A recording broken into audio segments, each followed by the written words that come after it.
I guess my first question is, how deep is the fear? It depends. I mean, it's all in the motion of the ocean, right? But the depth of the fears, it's at least 6 inches. Whoa. Okay. That's the content I'm looking for. That's some deep fear. Yeah. Deep dish fear. 6 feet under, that's where that deep is. Technically, yeah. Are we live or? Yeah, we've been live. Welcome. Oh, we have? Welcome Oh, back yeah, to well. another episode of the VGM for All Gossip Hour. I'm Atrax. I'm Alex G. It's Air here as well. Hi, I'm Pico. We got a guest Pico tonight. signing in. Yeah. We got our guest, our friend Shinya Watanabe. Hello. Nice to be We're all here. gonna talk about our deepest fears.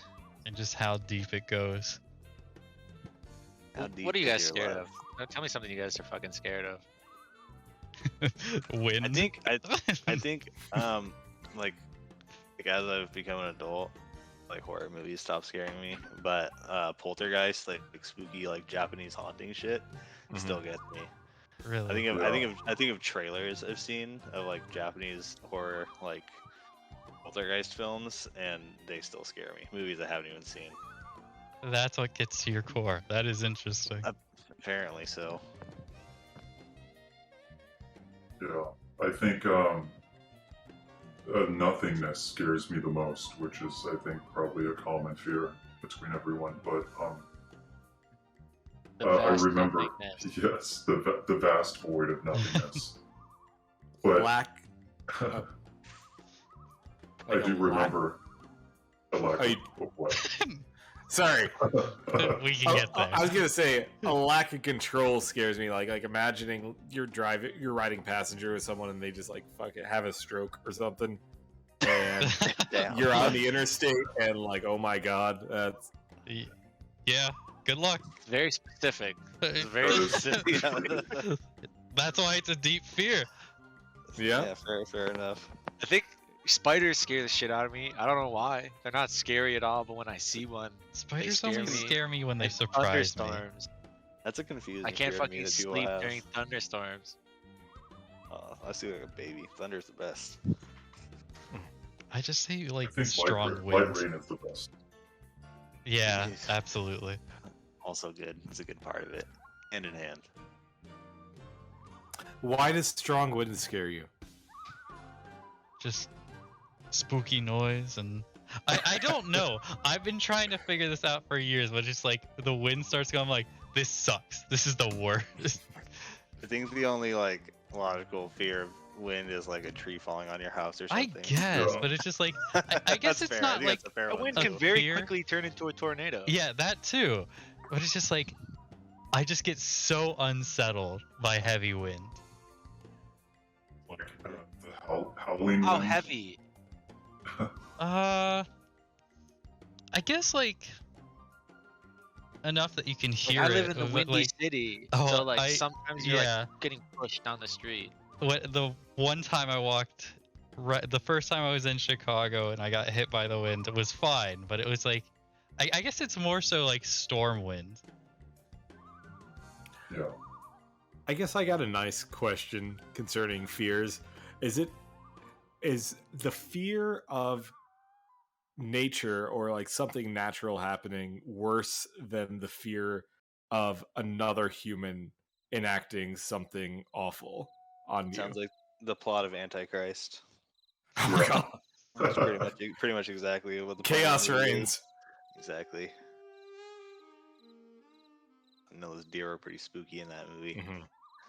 Yeah. I don't know. I think about people too much, so they scare me probably more than nature.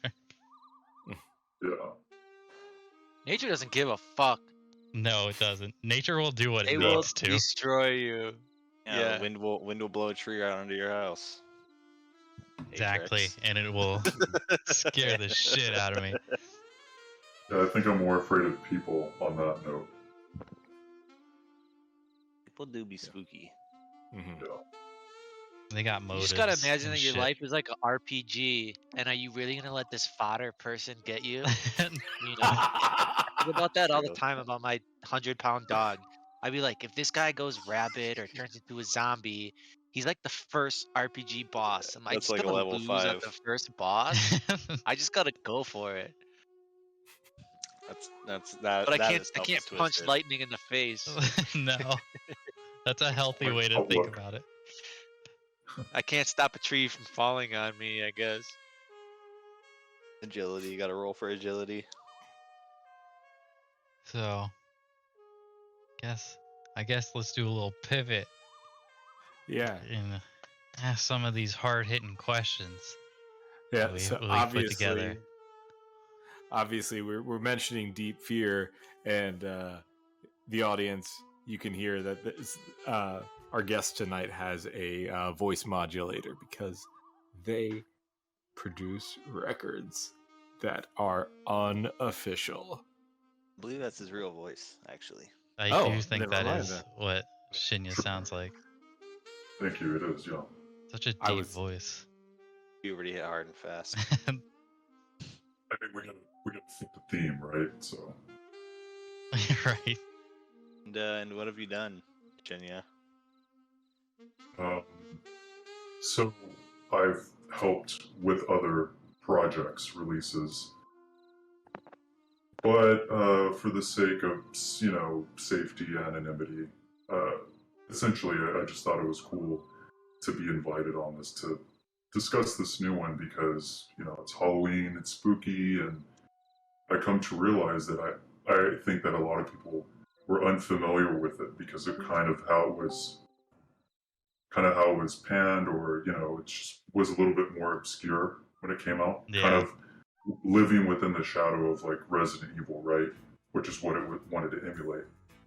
I realized that a lot of people, they were unfamiliar with the game for one, but secondly, they were unfamiliar with the soundtrack, which is phenomenal, and I felt like that was something that existed in a universe entirely on its own. And so getting feedback from people, some, the people in the group were just like, this is probably like one of the best like horror type or spooky season soundtracks. And I was like, it's kind of cool to see how people are listening to this for the first time. And yes, it is the direction that I will certainly be headed with future releases, especially ones around the corner. They will all be in that similar vein, hopefully. But It's yeah, I cool just thought it'd be cool to. Yeah. For it being a clone, essentially, of Resident Evil. Like, it does have a very unique soundtrack. that- Such an interesting spin. I listened to it for the first time right before this recording. I didn't want to get caught in the FOMO of looking for it, and I'm feeling that a little bit of that FOMO because that was not what I was expecting from like a horror soundtrack. It starts out kind of horror-y though, but then it goes in is. a completely different Yeah, like- direction, and I like it. Yeah.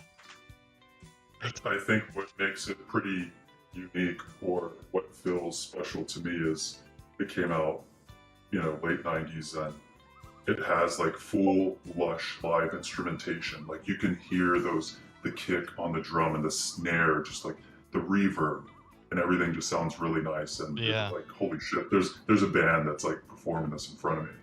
Yeah, Kinda it's like sounds taking advantage of CD audio, which was still very new at the time for video games, especially. Absolutely. So yeah. Yeah, what? It was like a Genesis attachment that like you put on the Genesis. And No, that it was, like, wasn't. the part. Oh, the first one was Sega CD, because Sega, they had the Genesis, and they were like, okay, how can we keep this, this system going on? It's like, we'll just create attachments.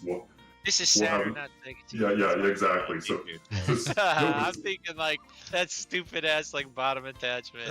no, but that was badass because Sega CD, they took advantage of that. I mean, Working Designs had those sick games that came out, and they had full soundtracks. They had full FMV sequences. So I think Sega was probably one of the first to start to veer in that direction. So They were doing say- really Felt like unique things Sega then. was like pitched. Oh, Felt like Sega was like pitched as like a macho console when I was a kid. Like that's what all like the badass people played. It was like Sega. I think they try to do advertising on like MTV and shit like that. And Sonic was cool. I think that, yeah,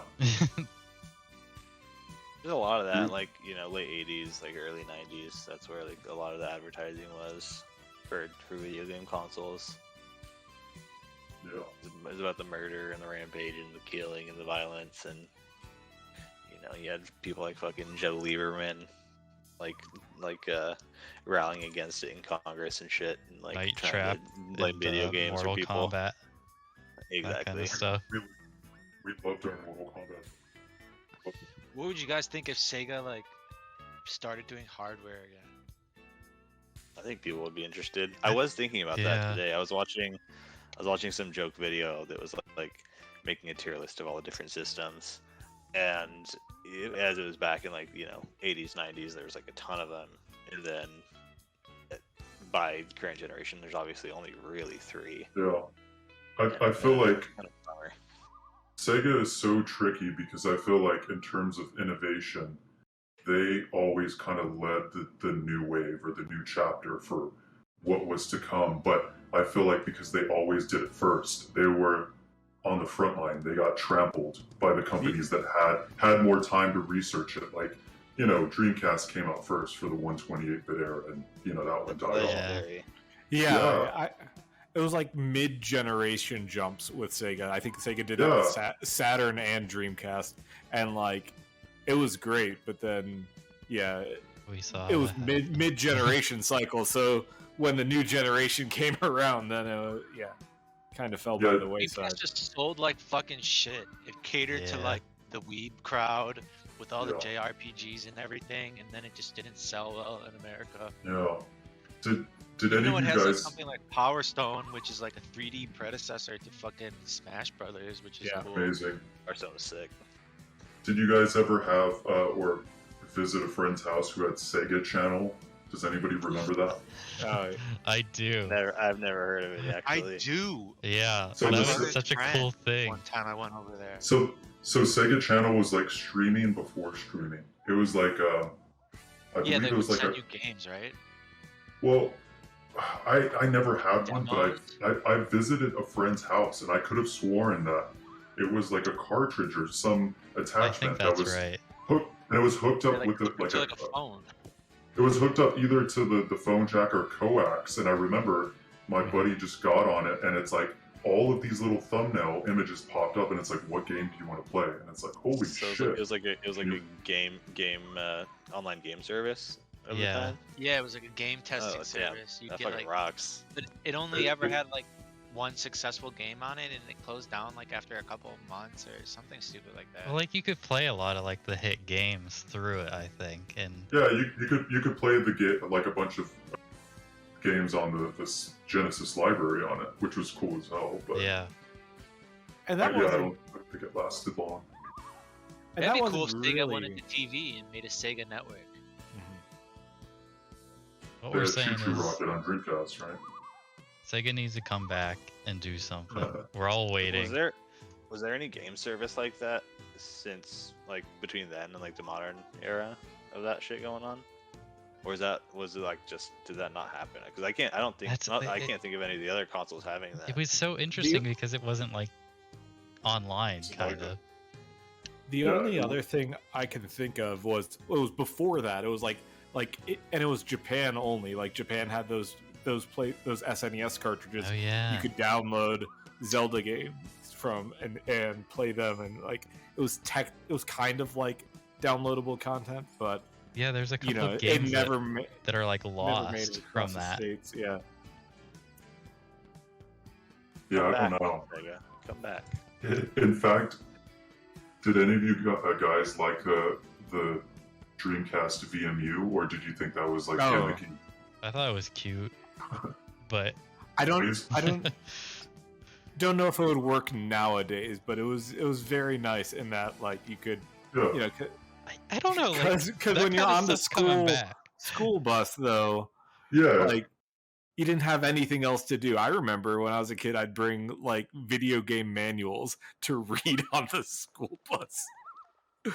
So having something Yeah. stupid like a VMU to occupy my time for like 30 minutes or an hour, you I know. That whole system just rocked. Being able to burn games, I think that was my, one of my first exposures to it. I mean, maybe it was like around the flip top era for PS2s. I Yeah. remember I'd set up a couple of those, but when I realized you could just like put burnt games straight into the Dreamcast, it was just like this fucking rocks. I mean, I'm sure that's what helped also kill it though. kill the system. Yeah. Yeah, definitely. But I mean, That's why I bought a Dreamcast, and like way later on, I was just like, oh, I can just burn them and play them. That's awesome. It's what killed it, but it's what continues to give it life, right? Yeah. That homebrew yeah, it's market. legacy. I'm glad we're talking about Dreamcast though, but we can still Yeah. talk about Sega Saturn if you'd like. We can. Up We to got you. like I had a all that. Sega What Saturn. games are even on Sega Saturn? Sega Saturn has to have such a like one of the most limited libraries, I think, I believe outside it. of the insanely priced working design games and of course Panzer Dragoon, so and Burning Dragoons. Rangers, like Panzer's the one with that's like will sell for like thousands of dollars, right?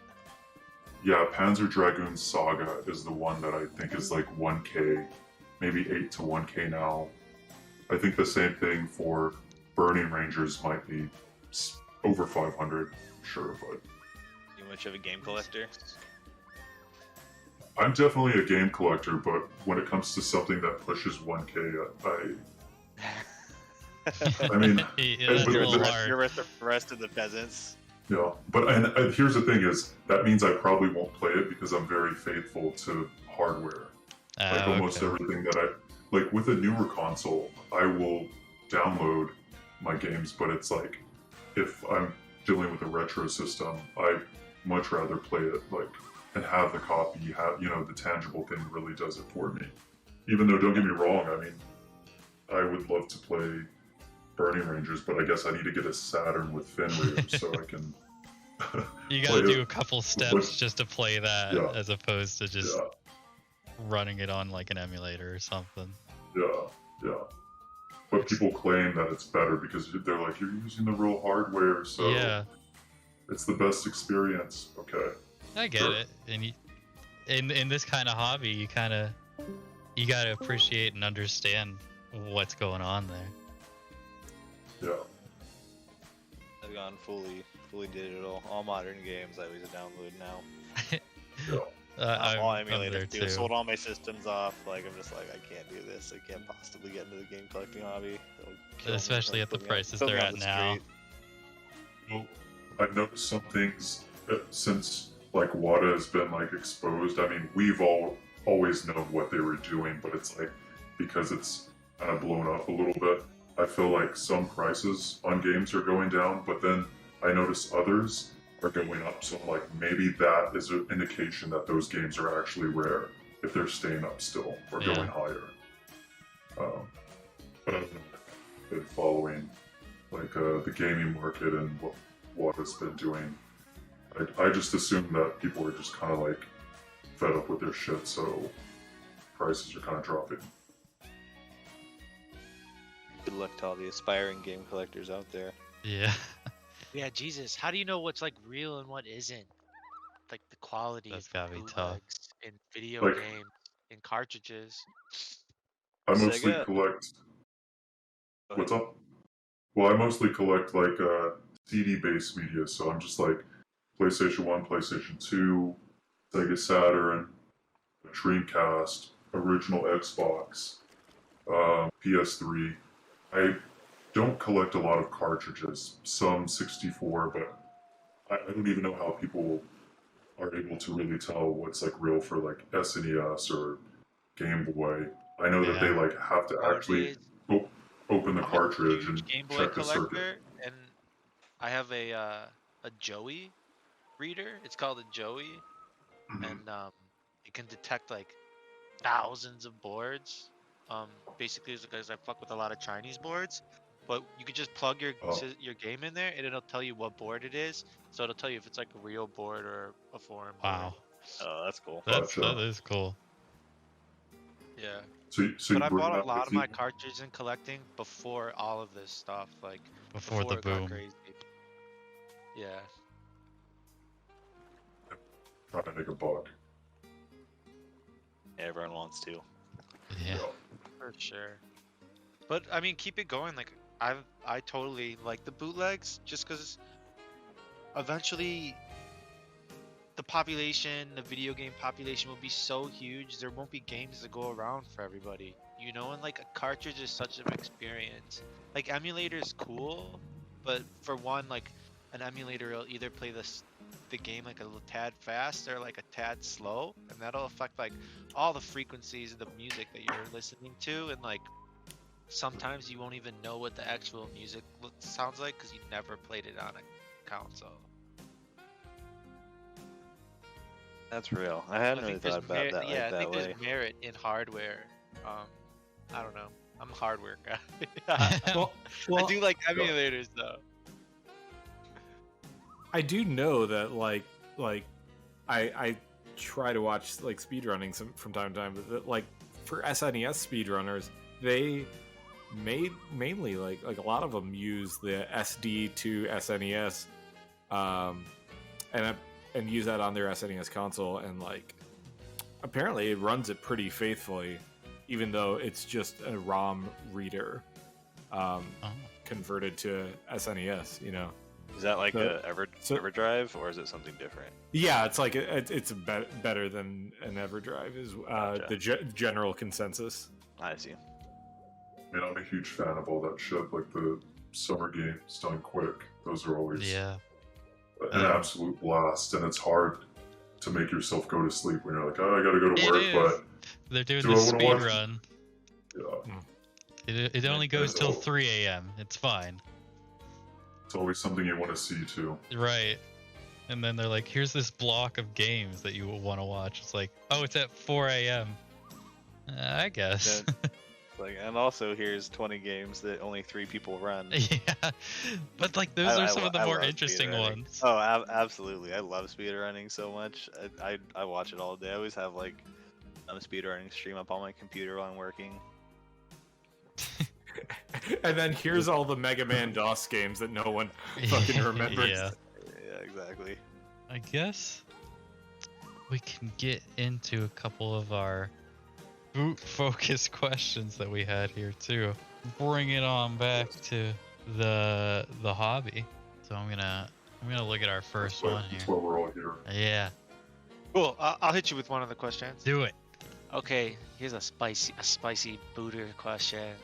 So like, what are your thoughts on what you would do if you ever got doxxed, or like if like Sega sent you a C&D?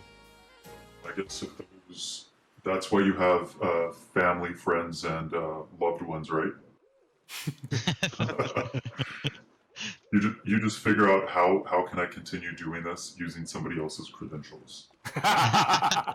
We're making this happen no matter what. I mean, who's to say it's not already happening? You know, Yeah. I'm not sure. I'm not sure what people do. I guess you just look after yourself, and I don't know. But you mean in terms of the doxing question, like you mean if one person were to do that?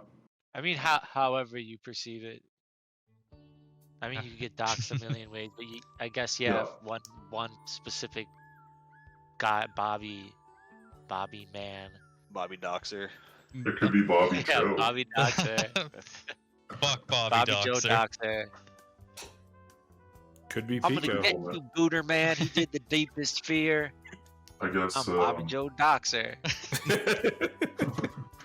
God damn Bobby it! Every Joe someone hears Doxer. this, there's gonna be a profile that like shows up Bobby Yeah. Joe Doxer. or some shit. That's Has where it's joined the going. server. I'm trying to think like what you could actually do. I guess then at that point I just retire, right? I mean, I don't know. Yeah, It's like, you're right. into a new booter. I think that seems a consensus. You can like kill Yeah. yourself as many times as you want. Well, it's You're just like, like, all right, guys, I'm sure that's a I'm gone. fear I'm going gone for into good. it. Is it a deep fear? Yeah, I'm sure that's why like a lot Yeah. of Deep fear. Does someone have a count of how many times we've said fear or deep fear? No, we'll But get if the it- counter up on the if you- screen in post. No. If you can fit it in, take a shot, I guess. Or if somebody's listening, take a shot for Yes. every pun we can fit in. Try to poison our listeners. Well, every But week. it could be a shot of water. Yeah, stay hydrated. I guess that kind Deep of fear. ties into another question about like your general thoughts about the hobby being legal, even if it's sort of out of the eyes or soundtracks that aren't probably being looked at or touched. Like, does that draw to like some appeal for you, or is it just like doing what you have to do to get something you care about on vinyl? Well, for me, I think it comes down to personal ethics and kind of what drives me.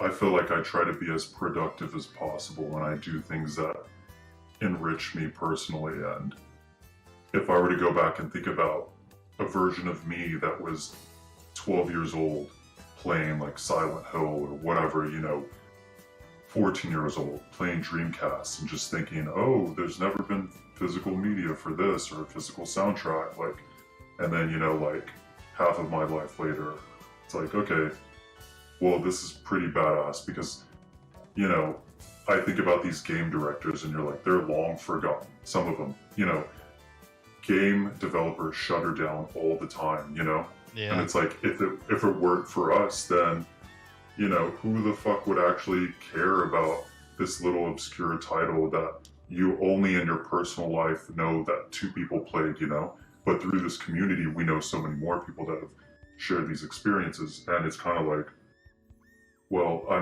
I want to help if it's like archiving or preserving this in some sort of sense. And so I think for the most part, it's like, let's continue the legacy of what created our childhood or what paved the way for all this weird, cool shit that we love, right? I don't know if that was some sort of long-winded way of talking about it, but That was I a think very more or well less way. yeah, I like that a lot. I guess the Cliff Notes version is, I love the shit when I was a kid, so I want to make sure that people know that now. And maybe some people haven't played the game, they haven't heard the music, but I'm fairly sure when you put these things out, some of these people are like amazed because they're like, holy shit, I didn't know this existed, and this is pretty cool. But yeah, a 14-year-old me is pretty much like crying inside, thinking like, I'm so excited. It's pretty much what it comes down to. So part of the process is, what would 14-year-old me think of what I'm making right now? Yeah, because the me right now still loves all of the gory, Mhm. crazy, wild, insane shit that, the Japanese developers were doing decades ago. I still love it, Gotta please the inner child. And we were kind of praising Sega earlier, but like the sad truth is, they are also the ones standing in the way of something like this ever coming to vinyl. Do you think so? Do you think people are clamoring for instance, to get like Deep Fear pressed onto vinyl? I don't know, but like just the fact that it's a company that's like so inaccessible to even, if someone were to try to establish contact to want to press a legal version of it, there would be so many hoops to jump through for something, maybe pressing a couple hundred copies of, I mean, for them, a couple of 100 copies isn't worth their time of day. Yeah, exactly. Right, But cost them certainly- more in administrative fees Yeah. to try to get that figured Yeah. out than they would actually make. Yeah, and that's a Yeah, bummer. It is, and I mean, certainly there are a lot of loopholes, and it might even take years to have rapport with them to even get the talk started. So it's like, Yeah. I don't know. I mean, but at the same time, they're still doing there was some due diligence there. I mean, they helped do Sonic Adventure, and I love both of those games. I mean, as do a bunch of other people. Yeah. And recently, I mean, House of the Dead is coming out, and that was like my go-to game. Every time I went to the arcade, it's like, that determined Yeah. whether I love if I love the arcade or not. Do they have House of the Dead 1 or 2? And that was it. So, I mean, That's a the good gauge. fact that those are coming out, yeah. Well, Yeah. typing of the dead. That's such Yeah. a fun way to do House of the Dead at home. I can't beat House of the Dead on my Saturn. It's too hard for me. It's like I have to bump up the life count and I have to put it on the easiest mode. Otherwise, it's like it's so fucking hard to use the gun on a CRT. I mean, believe it or not, the arcade is where it's at. That's the best way to play it. Always arcade. Yeah. I Beat it in love the seeing arcade. more and I mean, more arcade games coming out on vinyl, and just I Yeah. love those games. And yes to the question of the arcade. It took about $7, but yes. I don't think I've ever beat a game at an arcade cabinet before. I don't think I have. I've certainly tried. I've certainly put a lot of money into them. I don't think I ever have though.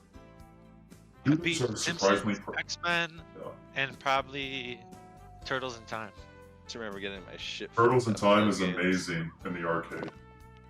I So could great. could probably do Metal Slug 3 if I found one, but that would probably be like one of the few ones. I'm also getting pressed. I feel like I remember like an official announcement for that getting done Yeah. by one of the companies. Wayo did Metal Slug I 3. know that was my first guess. Oh, they already did it. Yep. For the pre-order. That's or amazing. something. Yeah, that's my favorite one, and I always beyond stoked that they did that. Shouts out, Wayo. Oh yes, Skies of Arcadia. Yeah. Dreamcast. That's the shit. Yeah. I feel like they also did they do Grandia 1 and 2 or just 1? I want to say both. I Was thought it it was the a box set that had both? collection. Yeah. Okay. There's like a box set I- or some shit, right? I still Yeah, need to get boxed. the Switch versions of that. I didn't know they put I have that on Switch. Arcadia on GameCube. It is a box. Yeah, Skies of Arcadia went after it came out on Dreamcast to get like a deluxe like port on GameCube, Yeah. but I never played that Yeah. version. But apparently had more stuff on it. Yeah, couple Grandia games 2 and Skies of over. Arcadia on Dreamcast were amazing. Truly, It was one of those covers I can like envision in my mind perfectly, but I never touched the games. Yeah. Fantasy Star 2 is my fucking Dreamcast game. Oh I yeah, love that game. it's the shit. I Yeah. was big on those. That I may have would been one love of my to see first someone like do a RPGs Fantasy of that Star. style. What is there's still like a community for people that still play Dreamcast online with the hardware, Oh, and I feel wow. like Fantasy Star is like the biggest drawer for that. People still playing Phantasy Star online on the Hold my Dreamcast? beer. I'm about to invest $500 to play Yeah. fucking Fantasy Star Yeah, no, and hardware right now. It's supposedly the most confounding workaround to get it to actually convert the 56K modem to Ethernet and get around to connecting to these servers. Is supposedly a pain in the ass, but the people that are playing it say that it's worth it. I don't know, but Have to take their word for it on that Yeah, I'll believe them. one. yeah. I've always thought about not for Dreamcast, but just for like Metal Gear Online that was bundled with Metal Gear Solid 4. Always thought about trying to retrofit, like do whatever hacking I need to do to get to that, Yeah. play that online because that was so much fun. That shit was crazy. That was an insane online. It's fun. Hey, if you can figure out if people are still playing the first Killzone, Oh, get me on that, please. I've been watching a lot of videos about people using emulators to play like old GameCube games online. Obviously, there's Mario Kart and Mario Party and Smash and shit that people like have created servers for. They play. I don't even understand how that shit works. I'm pretty tech savvy, but every time I think about it, I'm like, damn, that's fucking nuts that people are creating online for games that like didn't even have it in the first place. You know, Yeah. like setting up servers for it and shit. That rocks. We love these parts of our communities. People are getting so creative with everything when it comes to gaming, and it's confusing me and impressing me all at once. Becoming a boomer. Basically. I was gonna say, I had a great segue. You all said becoming a boomer, but we're not here to to talk about becoming a boomer. We're talking about becoming a booter. So if you have any advice for someone who wants to press some records, but do so discreetly, is there anything that is not damning to the cause, but just some good advice to think about? Even just like about like, I don't know, what intention to go with it into, if Yeah. it's something you want to do. I feel like we see a lot of, in any community, especially bootlegging communities, like you see the money aspect being obviously a driving factor, and I think it stays mostly out of this community. But these things inevitably happen no matter where you are. If you're making replica copies of established products, that's always going to sort of be a factor.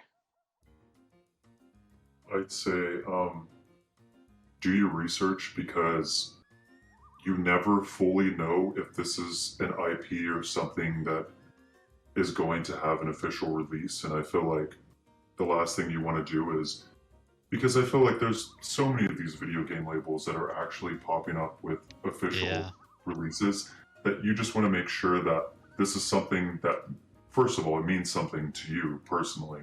And I think for the most part, the reason that we would want to put out something is because we love the game and we want to, not only have a copy for ourselves, but, share that with other people in the community. But I feel like you do it because you love the thing, want to see it released, but you have to do the research to make sure that no one else is trying to pursue it, or, in a legal means, right? And like you're saying, like it could potentially be years that you have to be like, badgering a company to get their IP to do that with. So it could be in the pipeline, without anyone knowing really. It could be in the pipeline for years, and then you could get you could put an order in with the plant, and that could take a year, right? Yeah. So, especially now. I'd say, make sure it's something you love. Make sure you're not stepping on anyone's toes. Third, make sure you're okay with possibly losing money, because if you're not okay with, throwing away, let's just say ballpark $3,000. If you're not okay with throwing that money away, then maybe don't risk it. Also, I guess I would say use a pseudonym or something. Again, just these I feel like are obvious things, right? Yeah. Don't use your real name, guys. I gotta come up with ask. some fun name. Gotta ask. At what point was this an idea, or how long was it that this was an idea in your head to, I'm actually taking the very first step into making this a reality? Was it years, or was it like put up or shut up? It was like the next month that you're like okay, I'm gonna do this. I think a lot of us probably got into this because of like Moonshake, right? So we got into this and we're like, oh, this is pretty cool, right? Why is no one doing this? And then you've got some official releases, and then you're like, okay, some time goes by, you're enjoying collecting, and I think there's a certain point where you're like, there's this one thing that I really want, and it feels like it's like an itch, and you're like, I really want to scratch it. So I think it takes a while. I mean, when the switch goes off, it's going to be immediate. You're like, I'm going to do this. But then you have to put so much fucking work towards it, to where it's like, even if one day I want to do it, that doesn't mean it's going to come into fruition until 8 months, 10 months after, late nights of designing something, or, going through track listings, or, whatever it may be. It's a lot of work getting it all together. I think I lost track of what I was saying in terms of what the original question was, but I think, I'm not sure if it was just like a one day it just happened. I mean, I feel like maybe there was a lot of thought of months of, what if I design this thing and this cover looks cool and I like it, and then it's like, okay, this is actually turning into something, and then months later. It probably took a few months for the first thing, I would say. The first Where I was actual like- step, as opposed to Yeah, thinking on it. Yeah, Absolutely. Who here actually has a Sega Saturn? I've never seen one. Same. I've only owned a Genesis and played on a Dreamcast. I'm Yeah. I'm a Nintendo So- slut. Dreamcast is still the best, bar none. To me, in my opinion. I have a Dreamcast, no cords, no controllers, Just look Same, at it. actually. no games, no games. I think I can't have even an. play Dregs. If you get a controller, I have an extra VGA and power cord. Ooh. Just saying. Those are the Maybe- perks, baby. Maybe an extra controller. Maybe I some Cool. Duke games. Throw 'em on there. Jeez. Was Dreamcast? Was there Game Shark for the PS2 or anything like that? I feel like Dreamcast was the last hurrah for Game Shark, but I could be mistaken Rest in there. peace, Game I Shark. think it was, yeah. It was one of the last. I never had one for Dreamcast, so unfortunately I had to struggle through each game that I played. It was so ugly for the Dreamcast. It like sat in the back, in the second memory card slot on your controller, and it just is this hideous plastic. Oh looking no. junk. And it's like, that was one cool thing, is how the Dreamcast controller was like, hey, you can actually see graphics on the VMU for whatever Yeah. game you're playing. It's like you could see like a lifeline, or you could see the title of the game, or some animation of the character. Like, for example, if you've ever played Blue Stinger, which was like a launch Yeah. game that came out, and we cannot forget the infamous date of 9999, right? That was the first survival horror game on the Dreamcast that came out, and it was kind of like an action adventure survival horror. But the main character, Elliot Ballad, there was a little animation on the VMU while you were playing, and it's him shooting an RPG, and so it's just the animation of him going back and forth with missile or rocket shooting out, and it was kind of cool, you know, because the station you get in the memory card, it's just a flat piece of plastic, right? Yeah. It just made What is like a blue stinger? it was- Is that like a missile or some shit? He had like a rocket launcher. Look it up online. It just has a rocket launcher, because it's like, it's a high stakes game where you fight these mutants that are just like huge monsters that are like Godzilla-esque. And so the only way to take them down is you gotta have some heavy firearms, right? And that looks Blue sick, Stinger. the image of the VMU. Yeah. So Blue Stinger is a really cool one. Yeah, I didn't play that at launch, but like I remember like year after Dreamcast launch, like that game was in the bargain bin in a lot of places, and I eventually picked it up and had a lot of fun with it. Yeah, I'm sure a year after the Dreamcast launched, it was probably a $20 or under title. Mm-hmm. But I gotta, since I'm gonna keep crediting Sega, and I'm not gonna say I'm I probably champion Sony or PS1 a little bit more than Sega, because they're just the vast library, right? Mm-hmm. I will say that at least Sega tried to do more with horror or mature titles on Dreamcast than they did on the Sega Saturn. I felt like they took more risks. Mm-hmm. And it's funny because it's like, you got to think about, that was the nail in the coffin. That was their final system. So maybe they kind of were just like, fuck it, right? Mm-hmm. Like, our sales are poor. We'll do anything that these kids want. throw it at the wall. Let's hope it works. Mm-hmm. Some of the games were pretty nonsensical, yeah. I mean, I don't know if anybody ever played Seaman, but Oh that game Oh was- yeah, was that's pretty- infamous pretty- now. And Yeah. that was a game you couldn't emulate. You couldn't just like burn a CD. Yeah. You had to have that microphone. Yeah. And it's like, Even? I played that the first few times he just died because I forgot about him. Mhm. I was like, Poor oh Seaman. shit, I haven't played in like 2 weeks. Fuck. And like all of the previews for the game just like showed him as a fish, and then he fucking evolves into a frog or whatever, and it just kind of Yeah. it took me out of it. Just like seeing how weird it got. And it's like, but Seaman is my child. I can't let him go out into the world. But yeah, he was pretty hideous. It was very, Just a smidge. yeah, Dreamcast. kind of scary. Dreamcast had fucking such sick graphics. It was my favorite of that generation. That was a good looking system. Mm-hmm. Seaman, that was I think that was a pretty fun soundtrack. I don't think I can render any thoughts of it in my head. I can't either. I remember being kind of. I literally have never heard of the game, and I just keep on thinking you guys keep on saying just Seaman. We might just I be mean- saying Seaman. I'm just watching my Seaman grow, you know, in the course of 12 hours.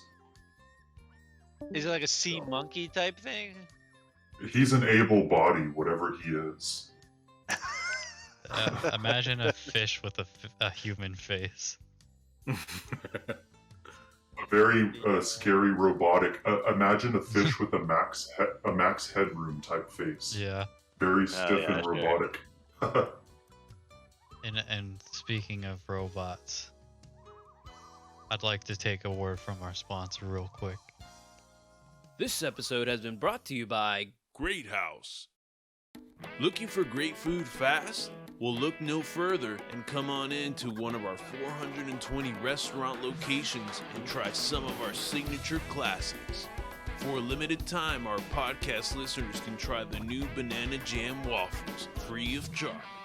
So come on in and tell them the VGM for All podcast sent you. Great House, serving great food fast since 1969.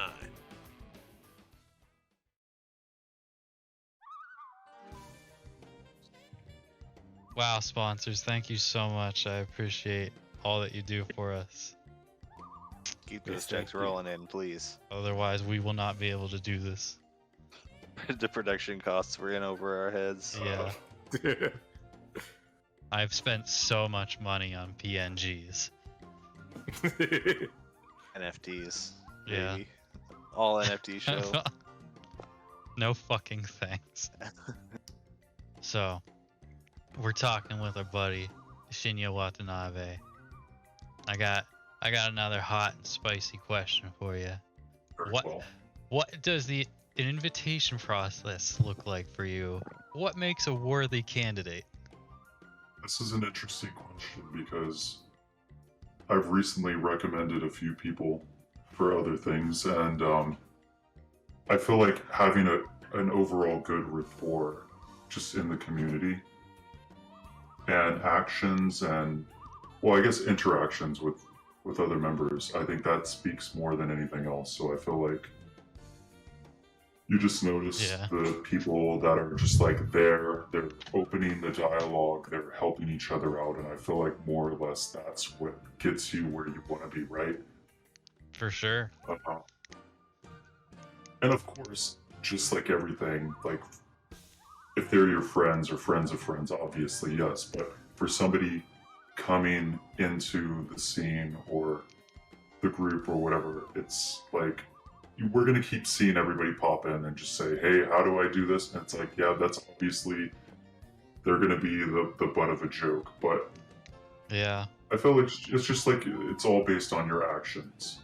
I feel like the scene So- has been growing and helping cultivate a more accepting environment that can easily kind of get you there. You just kind of have to let your guard down and stop being shy and just start talking. Doesn't really matter about what, just have fun and start talking. Post your life away. That too. We love our posters in the group. And also, never forget to congratulate your friends on their come-ups. Because we like to see that. Absolutely. We do love to see it. I have to go post Thanks. some I don't But know what I imagine- would do if I came into the scene now. I would get into 0 fucking groups. I literally congratulate no one. I'd say some salty ass shit on posts. That's about all I do. Because like, fuck this. I'm on Facebook. Fuck this. I think like my last couple of Facebook posts in the main were just like just salty old man yelling at cloud posts like for no reason on these comment threads. Pico, you gotta start commenting on posts. Like, let's fucking go. It's safe. Hey, that's looking good. Good look. Ooh, Looking good. that's a record. Hot stuff. I don't know, but then that brings up another question of if somebody's like a lurker because that's their nature, does that mean that they don't deserve to be in a group because they just are more of a reserved person? I don't know. See, I never but- thought about that as deserving. I just thought like, it's through no fault of a label owner's own that you're getting overlooked. It's Like just- it's just How do you know if you don't post? yeah. I learned. Well, also- I was lurking for like a year before I finally caught on. You're So- like, "Oh, I gotta actually do something here. Shit. Yeah, they don't know Let's me. put it this. Let's put it this way: how many people are in the main right now? Like 5K or 5,000. something. So what about the groups that? Active pop- people, 30. There's like 30 active very people. active Zap. people.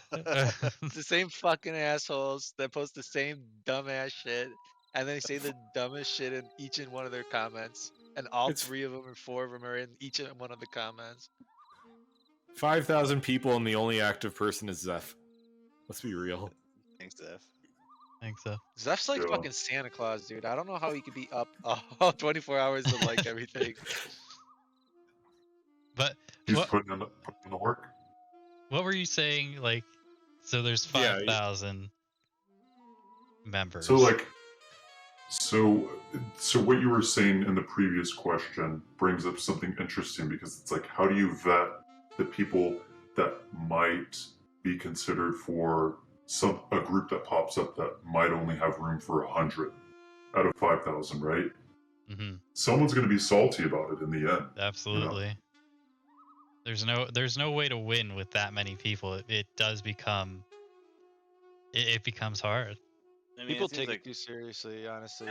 There is at that the end too. of the day, at the end of the day, it seems like, you know, I would imagine, and maybe you can say differently if you feel that way, but at the end of the day, it seems like you just want to get the music into people's hands and expose them to it. So, you know, it doesn't seem like it's with that in mind. Like maybe you have to be careful or thoughtful with who you bring into that fold, but it seems to be a passion project and a labor of love. So I'd imagine that, you know, that's sort of like the driving factor and above all else, right? Absolutely.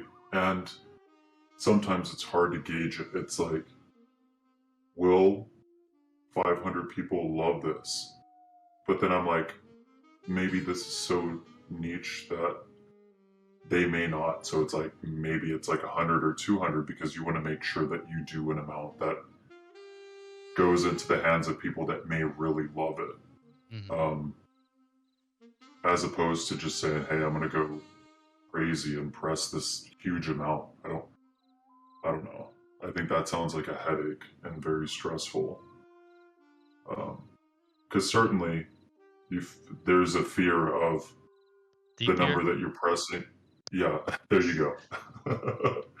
So there's a deep fear of pressing a certain amount and thinking, are these people just getting it to have it to be able to Mhm. make it trade bait for something that's a grill for them? I don't know. I really don't know. I just feel like the number reflects what I feel like is a demand of something that I'm doing, which I don't think is ever huge or over the top, you know. It's never a huge hot property that people are just like foaming at the mouth for. So I feel like for me, maybe it's crazy to think this, but a smaller pressing works out because I feel like lower risk, less to actually handle, and the people that get it may actually care about it or cherish it more. Do you have any feelings about seeing your release move hands like right after it's been sold? Essentially flipping and or scalping. Feelings or fears? Either, I suppose. Deep fear. Deep Only fears. the deep ones. The deepest. I mean, the way I mean, my outlook in life is that everything is temporary. So it's okay if you enjoy the things for the moment that you have them. However, if that enjoyment is one day, no, of course not. If the enjoyment is placing the order and already getting ready to move, no. It's like, you know, sometimes I can enjoy a game and it's like I'll have it for a year and I'm like, I don't really need it anymore, you know? Yeah. It's like I have tons of records, you know? And sometimes I play one and I'm like, I haven't played this in like 5 years. So how much do I actually need it? I could probably let it go, you know? So, how do I feel about that? I mean, it's their record, but I would truly hope that the people that were, you know, I don't know the record, say lucky or privileged, but the people that just were able to get it, I want to hope that they got it because it's something that they want to appreciate versus just getting something for monetary gain.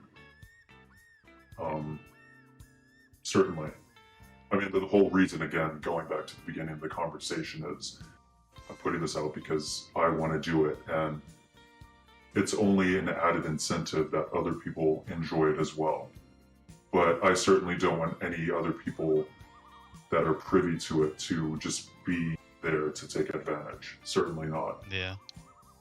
And Yeah. maybe a lot of people don't realize this, but like the more people you add to the group, or the more items you have to personally mail out to people, like that heightens your exposure and possibility that there might be a bad actor in the group.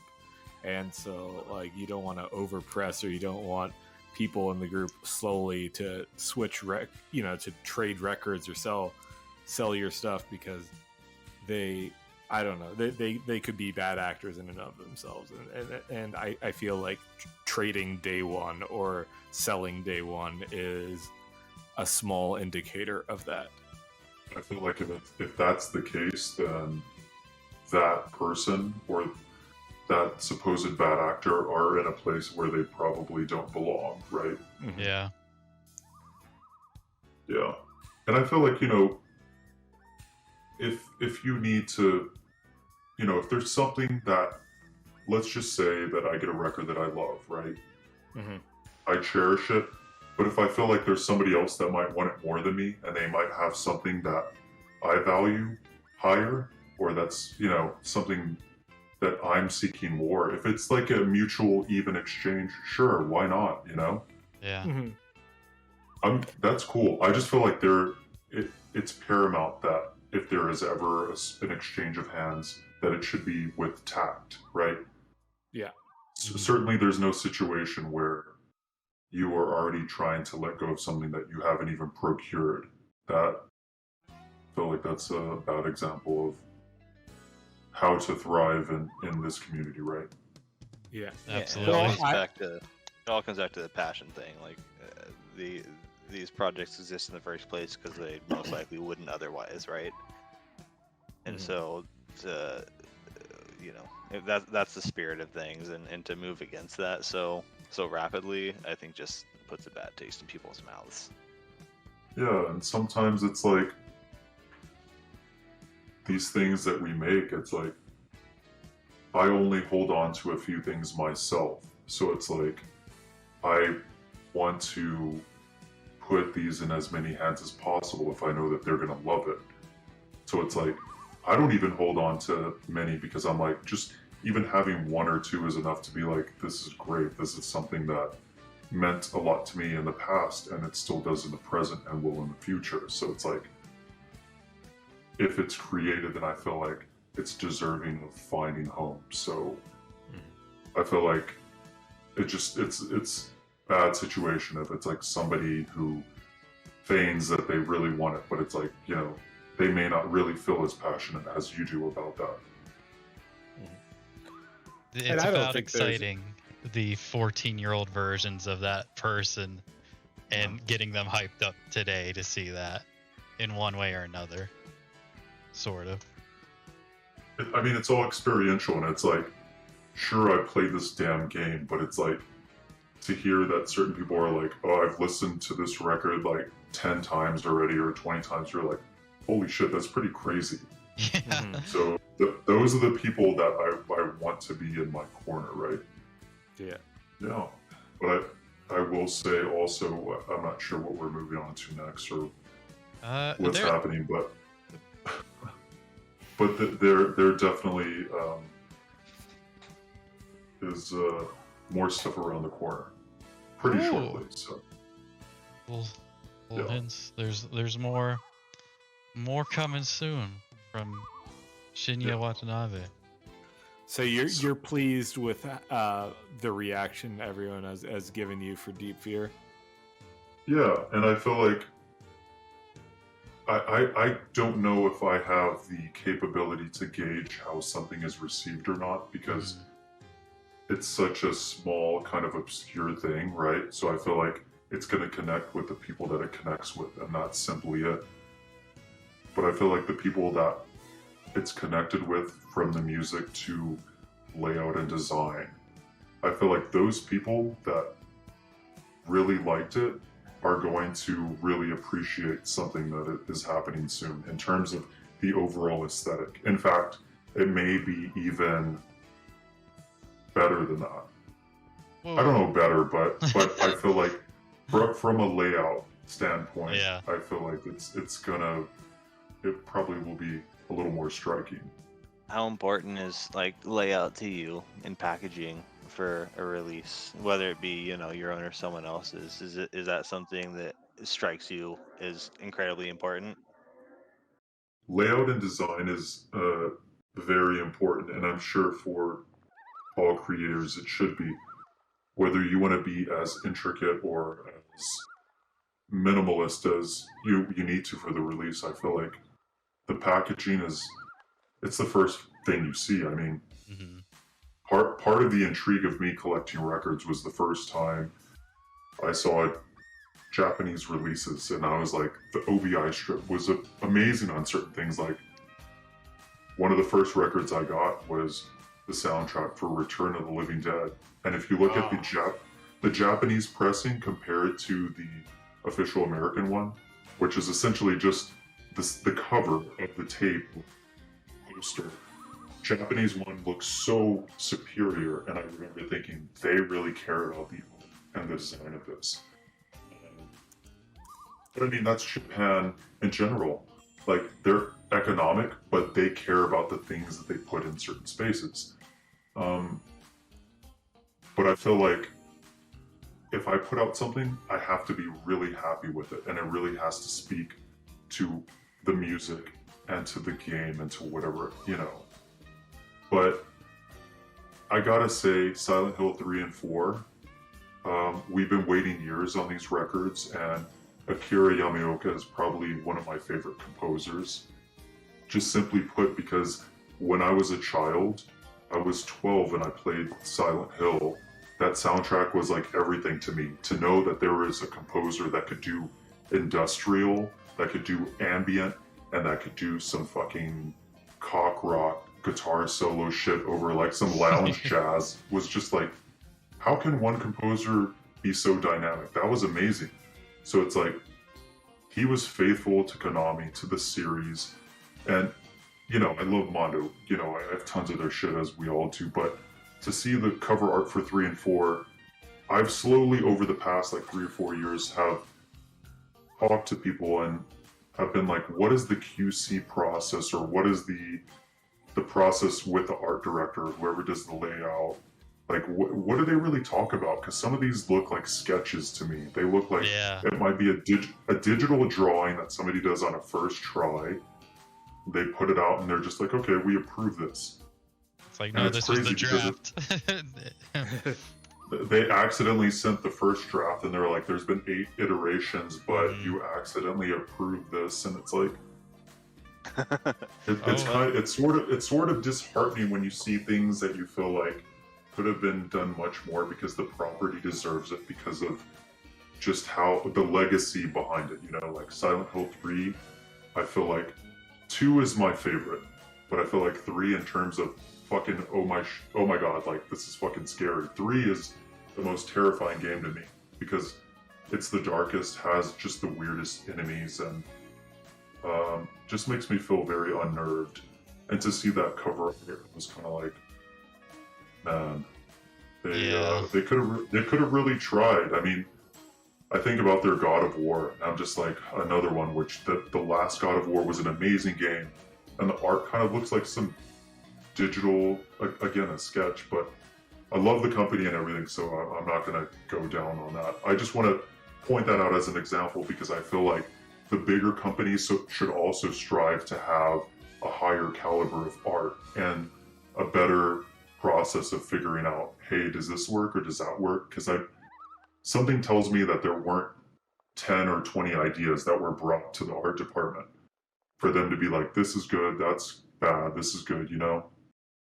But I feel like art is very important, especially for vinyl, and it always has been. It's been Yeah. one of maybe the 50% determining factor of whether you bought an album or not. You're Yeah, like, I was this gonna album looks say fucking that great, right? that's one of the best parts about the format is just to get the, you know, big ass piece of art. You know, it's something else. You don't get that anywhere Yeah. else. And that's exactly why I've always passed on Peter Frampton Comes Alive. Because I don't like the art. I don't like his face on the cover, you know? So. Classic ass album. I know. But, you know, Talks to his guitar. What a fucking asshole.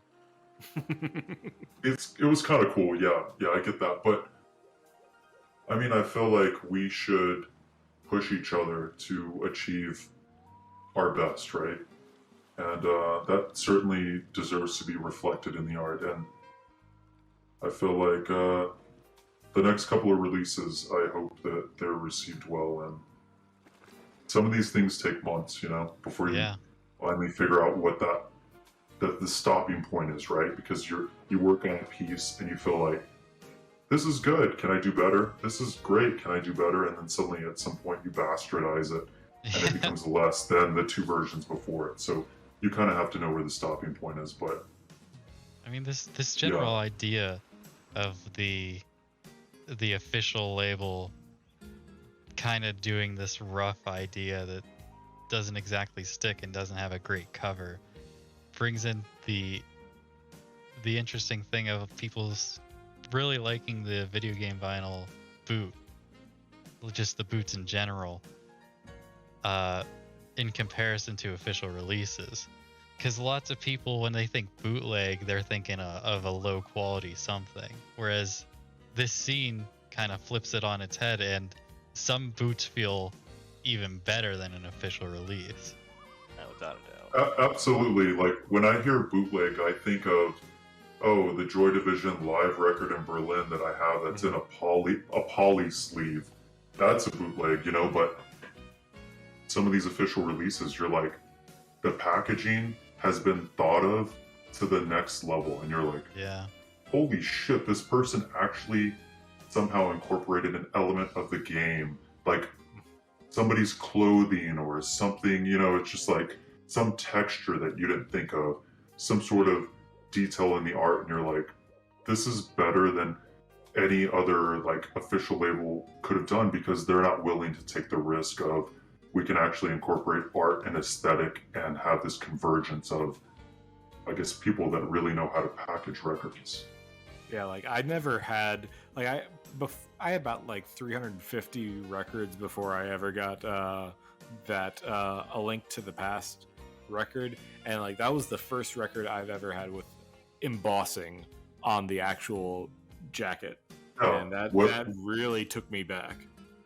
Was one of your first 350 records Peter Frampton by chance? No. Okay, no. I own no Frampton. None for Hampton. So are you? So the Link to the Past, that packaging is amazing. Like Yeah. when you look at the back, you look at the front, and you're like, this is actually that. When I see that art, it takes me back to my childhood, which, truthfully, A Link to the Past was the first game I ever recall beating on my own as a kid. So that's important, those memories that I have with the game, and you're looking at the art for the release, Yeah. and it kind of brings it back home for me. So Nostalgia fuels so much of this hobby for me personally, and I could only imagine a lot of other people. Yeah, Mario 3 was for me, which oddly enough also has that pixel embossing on the vinyl release. the first time I held that Mario Brothers 3, I was like, no way, no way. I was like, the spot gloss on that was immaculate. Yeah, it's Buckloss The- is sick on that. The OBI strip, immaculate. The inserts and all this, I'm like, there's no way that even fans of this could have gotten this if it was by an official means. I don't Right. think, personally. Yeah. It's spoiled me. Like I had probably maybe 200 records before I started like collecting video game records, and I just see other official releases of like other genres of music now, and it just doesn't hit the same way. Like it's totally destroyed my gauge for what I actually want to spend my money on. I open a Well, yeah, record but- and it's just the record inside, and it's like, what? What? Where's the There's not like a extra? whole fucking story booklet, Yeah. and fucking 30 So that- patches and a pin and You're right. keychain. Where's the It's sticker like- at least? I want my sticker pack, so I guess that means sell all your other basic vinyl, make the money, and then use it to buy more of this stuff. Why not? Absolutely. You can stream the other music. Yeah. That's the way to do it. Some hot Yeah, you tips from the podcast. You can stream those bands' music, or you can buy merch. But I mean, these releases that are coming out, there's people that are trying to source it from the best. They're trying to get it from the best possible source. They're trying to master it in a way that, hopefully, this is the ideal way of listening to it. You're not going to find a lot of like mastered, streaming sources for a lot of the stuff that we're talking about. At least not anymore. Yeah. Won't hear Facebook notifications on a record anymore. Yeah. On a quick side note, I heard you call it an OBI, which I also call it, but I was recently chastised on an episode for calling it that, and How I was dare told you. it's an OB strip. And I've heard it said both ways. I mean, I will say either or. OBI, OB strip. I just I'll call not it be caught dead. I I'll not don't. be caught dead calling it an OB. OB strip. I call it OBI. Wait, didn't you just?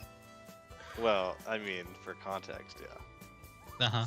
And it's only one syllable of a difference, so what does it really matter? Yeah. Yeah. Can we That's call it just how I something read it. else? I don't Call feel it, like it's hilarious. I'll call You it can OB if rename you it. want to. No, OBI. I'm OBI all the Uh, way. Either or. OB. OB. It sounds like Aye. a word from like the Teletubbies or fucking the Wiggles or something. Little OBs. You're a fan of Moonshake, like, so was were the parody jackets one of the main appealing features, like when you started seeing those records in the wild or online or wherever? Well, no. It was like a hit or miss thing for me. I love the idea of the tribute, but I felt like Zelda was the one that nailed it. When I saw that, I was like, this is so minimal and beautiful and amazing, and it pays respect to Dark Side and all this shit. That was great. When it got to Mega Man, I was like, now we're getting into, I don't even know if he can paint, but it's okay because we get what it is, Right. which is fine. so some of them were like obviously I felt like the Bowie Heroes was great. I felt like, and I'm sorry, I didn't mean to confuse you. Mega Man 2 Bowie Heroes was amazing. Right. Dark Side Zelda was great. I meant Mega Man 3, the Yoshimi. I felt like some of them were hit or miss, but I felt like overall the idea was badass, and I felt like we owe a lot to what he did. For sure. And then on that note, I will say that for something that is in the works right now that will be out soon, one of the next ones, one of two, will be a tribute, but it will not be a tribute to album art. It'll be a tribute to movie art. So Nice. that's Oh, okay. my hope is that'll be a cool thing for what one of the future releases is going to be. Which, when you see it, it's going to make more sense in context that we don't want to play on an existing album art. I don't know if we've So- had that much of that in the community. Nothing comes to mind Yeah. immediately. That'd be cool. And that's going to remain a mystery until, Until further notice. No Flex Friday. Yeah. Yeah. We'll see. All right, now let's move past the vinyl stuff. Who even likes records? What's your favorite candy? Yeah. Sour Patch Kids, I guess. I Okay. don't know. Oh, they're so good. Such, Yeah. such a good Yeah. answer.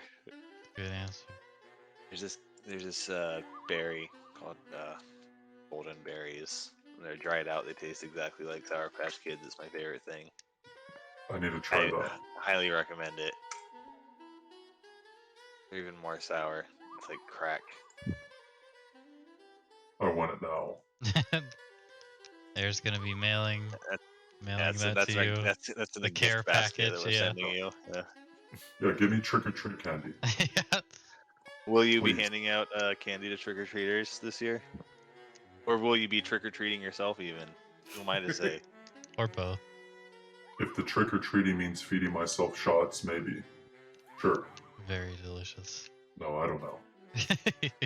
I finally live in a neighborhood where I've wanted to do this with my partner for the last like 9 years of us being together, and we've never lived somewhere suitable to give candy to children trick or treating. I think this might finally be the year. Fine. Are you excited? Very Do you have excited. a setup, or Sounds nice. what are you gonna do? We got the house all decorated, Nice. and we're just gonna be winging it. Also, my little nephew's gonna be in town. Go trick or treating with him again. Tap into my inner child on a thematic note. You should really play Spooky Jazzloon. Do we have As you're giving spooky out- pet? as you're giving out candy, Yeah. Air. We need a spooky cut. Do we have one? Spooky cut. Spooky cut of Jazzloon. Jazzloon. We've been playing Spooky Jazzloon like. Oh yeah, I wasn't there for the first week we did. Oh it. yeah. And then last week we were playing video games, so I don't think I paid attention very well. There was no spooky one during that. I know my show. Okay. Relax. You're there. You're on it once or twice. Yeah. Or it's true. 10. Yeah, down one. I gotta get you guys off the show somehow so we can even the numbers back out. Yeah. Because it was like. What's the spookiest movie, in your opinion? Well, I mean, it makes Not- sense that my love of horror games stemmed from my love of horror movies. So, which I still watch to this day. I mean, I was just watching Halloween 5 and 6 the other day with my girlfriend, and they're terrible movies, especially the one with Paul Rudd, Halloween 6. Horrible, but I just kind of wanted to do it because, it's the month. But, the most terrifying movie, I don't know. But I do know that when I was a kid, when I was like 8, I begged my parents to take me to see Hellraiser 3. And I don't know why they agreed, but I said, I promise I won't be scared. I really want to see this. This looks awesome. And so they took me to see Hellraiser 3, and I had terrible nightmares. So I'm going to say by default that's the scariest movie, because as an 8-year-old child that thinks that Pinhead is coming out of the wall at midnight or 1, probably the freakiest thing ever. So I'm pretty sure I pissed the bed too. I don't know. Maybe I did. Maybe it was sweat. But by default, I'm gonna say anything Clive Barker creates because he is a very fucked up person. Any specific Halloween film The drummer from recommendations for Blink-182? listeners? No, Clive Barker. Um, Travis Barker. Yes, Travis. Great musician. No, Deep cut for the audience. Deep cut. so Deep for the field. audience, a Sorry, film I'm I like right now. a film I like to show to friends and people that come over from time to time is Martyrs, and I wouldn't say it's necessarily a horror or movie, but Martyrs is just one of those films that's just fucked up on a whole other level. Where Yeah, you Yes. remember that one forever after you see it. yeah, Martyrs I probably have watched 5 times. Still doesn't hold a candle to Irreversible, but those are 2 different types of movies. But I would say if anyone listening hasn't seen Martyrs, please watch that this month. And yeah, and then you won't be the same again, maybe. Wow. Yeah, Glowing review from Shinya. Yeah. Yeah. Check that out. and that's the only good movie that the director has ever put out. I think it was like a one-hit type deal for him. Nice. Well, we want to close up here. Yeah. Thank you so much for coming on our podcast. Yeah, Shinya. thank you. This is a pleasure to have you. Thank you. Yeah, it was a Thanks lot of for. fun. Yeah, this was great. I got one request. Can you just say big ass haunted mansion? Well, I love big ass haunted mansions. Son of a bitch. I mean, whether we're talking about Texas Chainsaw or the Spencer Mansion, Mm-hmm. Or, I love it. Monster House. Amityville. Right. or Luigi's Mansion. I love them. Yeah, True. We Many just talked floors. about That's a mansion with a yeah, That's a dump big truck ass. on that. yeah. That's a big ass haunted mansion. Well, thank you for being on, and best of luck with future Yeah. endeavors. So I'm excited to see what you have in store. Thank you, and I hope you guys enjoy them. Good night, everybody. Good. All right.